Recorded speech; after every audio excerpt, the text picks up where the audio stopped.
করলার জুসে যতই চিনি মিশান না কেন, করলার জুস কখনই মিঠা হবে না।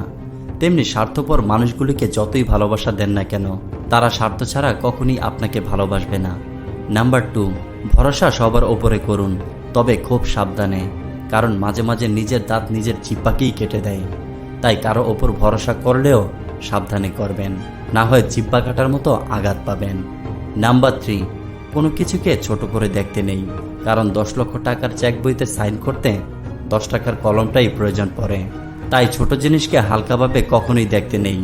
নাম্বার 4, পথে বাধা আসে তো সেই মানুষটির, যে মানুষটি লড়াই করে বেঁচে থাকে, কারণ মৃত ব্যক্তির লাশ নেওয়ার পথ এমনিতেই মানুষ ছেড়ে দেয়। জীবন যতদিন থাকবে ততদিন বাধা আসবেই, হতাশ হলে হবে না। নাম্বার 5, 5 মিনিটের জন্য পেঁয়াজ কাটতে গেলেও মানুষের চোখে পানি আসে। সে জায়গায় আমরা কিভাবে চাই দুঃখ কষ্ট কান্না ছাড়া আমাদের পুরো জীবনটা কাটাতে?